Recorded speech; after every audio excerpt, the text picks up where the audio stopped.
Bienvenidos a Ellas Hoy en France 24. En Sudán, el 86% de las mujeres entre 15 y 49 años han sido sometidas a la mutilación genital femenina. El procedimiento es una violación de los derechos humanos y a partir de ahora será frenado en ese país. En una victoria para los derechos humanos, el gobierno decidió criminalizar esta práctica violenta tan arraigada en Sudán. Es un primer paso para proteger la integridad de la población femenina y un ejemplo para al menos 30 países en los que aún es tradición mutilar a las mujeres. Y es que según Naciones Unidas, al menos 200 millones de mujeres y niñas en el mundo fueron víctimas de este crimen. La prevalencia de la mutilación genital femenina en Sudán es una de las más altas a nivel mundial. Utilizar medidas punitivas es un paso más que busca garantizar que las niñas estén protegidas, aunque algunas ONG critican que la medida es insuficiente y que falta mucho trabajo en las comunidades que ven la práctica tradicional como necesaria para casar a sus hijas. Sudán da un paso adelante. Mutilar a una mujer en sus genitales ahora podrá señalarse como crimen.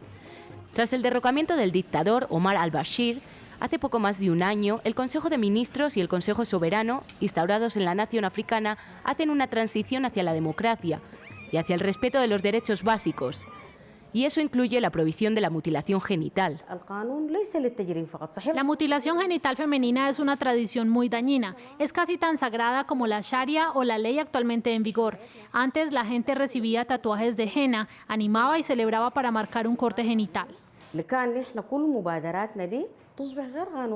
Se estipula una pena a 3 años de cárcel para todo aquel que la practique. Además, perderá su licencia de operación la institución donde se realice. El Fondo para la Infancia de la ONU, UNICEF, reconoció la decisión como un gesto histórico y afirmó que con este paso el país entra en una nueva era con un cambio de mentalidad. Nuestras madres y nuestras abuelas creen que la circuncisión femenina es una especie de placer y crea una vida matrimonial feliz para la niña, pero está entre las malas costumbres.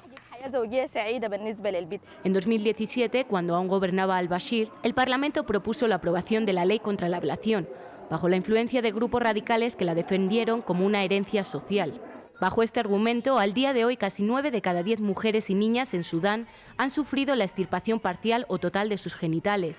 Y según la ONU, al menos 200 millones en el mundo han sido víctimas de esta intervención cruel y milenaria, que les deja secuelas de por vida. Todas hemos sido víctimas de la mutilación genital femenina. Algunas mujeres han perdido la vida durante el parto como resultado de la mutilación genital, mientras que otras sufrieron durante su matrimonio debido al corte.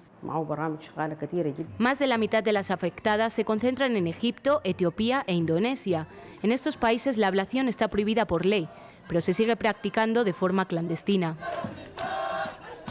Para hablar del tema está con nosotros desde Madrid, España, la keniata Asha Ismail. Ella es activista y fundadora de Save a Girl, Save a Generation y también víctima de ablación. Asha, gracias por estar con nosotros. Gracias por invitarme. Voy a comenzar preguntándole, ¿es suficiente 3 años de cárcel en Sudán? Es un avance, pero hay mucho trabajo que hacer. La verdad es que sí, hay muchísimo trabajo que hacer. Yo soy una de las personas que no, acepta y creo que la implementación y el apoyo de una ley en un país ayuda muchísimo, ayuda a las organizaciones, a las activistas, a las mujeres que pueden seguir trabajando así a la erradicación de la mutilación genital femenina. Pero yo no estoy de acuerdo con la cárcel, en absoluto, porque cuando hay una ley, debe haber también la voluntad, ¿no? La voluntad de las personas. Imagínate, es una práctica que existe desde hace 2000 años antes de Cristo, ¿no? Y está tan arraigada, lo has dicho antes, en la cultura, en la tradición, lo han ido metiendo en las religiones que han ido llegando y de repente, sin ninguna explicación, sin intentar formar a esas personas para que entiendan y que dejan ese hábito, pones una pena de cárcel. Cuando las mujeres que lo practican, y practican a sus hijas, para ellos es como un acto de amor. Un acto de amor en el sentido, ellos intentan proteger a esa niña, intentan asegurar su virginidad hasta el matrimonio. con eso no quiero decir que estoy de acuerdo con ello, porque por eso llevo 30 años intentando informar y erradicar la mutilación genital femenina, pero con la cárcel no va a funcionar. ¿Cuántas cosas hoy en día están penadas con cárcel? Bueno, precisamente para allá iba mi siguiente pregunta, y es que la ablación hace parte de la vida de las niñas y de las mujeres de Sudán, las que hoy son madres y están criando a las futuras generaciones. Entonces, ¿cómo debería ser este cambio para ellas? Muchas veces, y en este caso, como usted lo pinta, pues pueden ser estas mismas mujeres las que opongan resistencia al cambio y a terminar con la mutilación genital. Efectivamente, son estas mismas mujeres. Lo que hay que empoderar es la mujer, el liderazgo de la mujer, la educación, que debe ser algo obligatorio para en todas las niñas, que ellas son el cambio de mañana.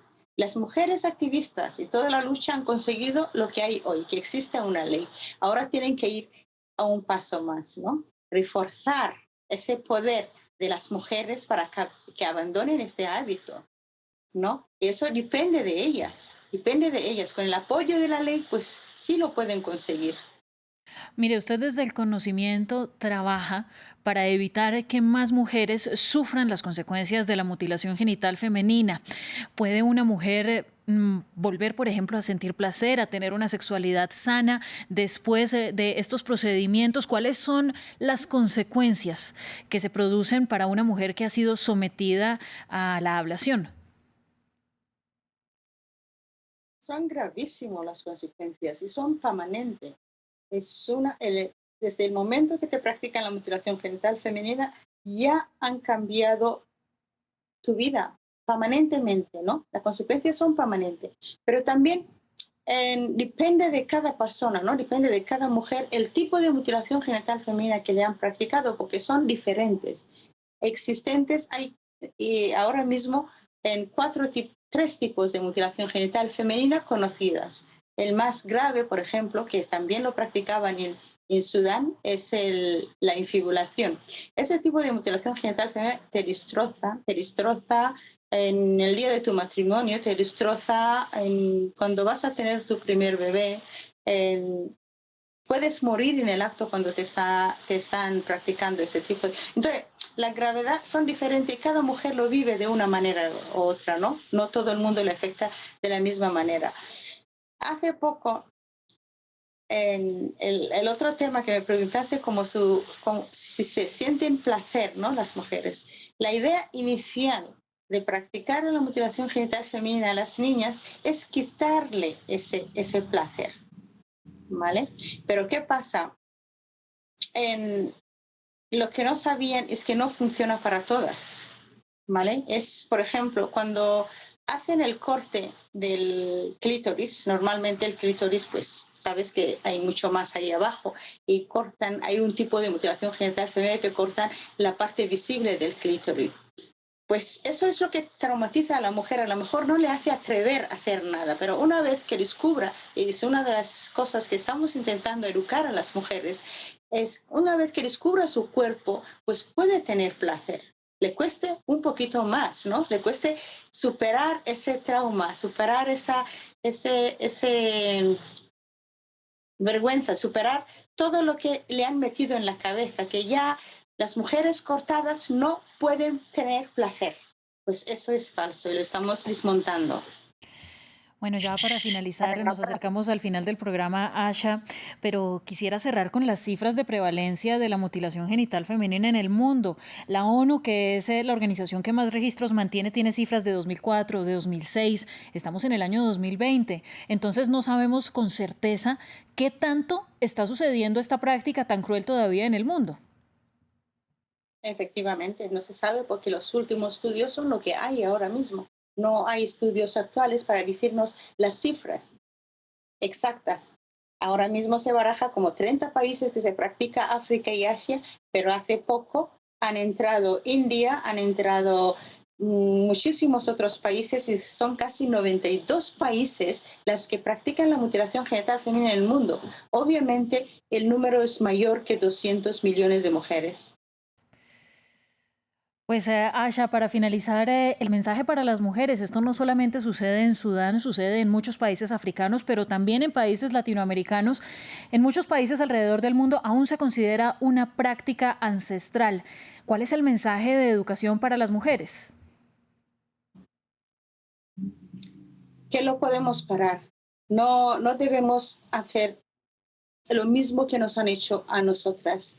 Entonces, el parar y olvidar esto y que sea historia para el futuro depende completamente de nosotras. Yo creo que si las mujeres del mundo se unen, lo podemos conseguir.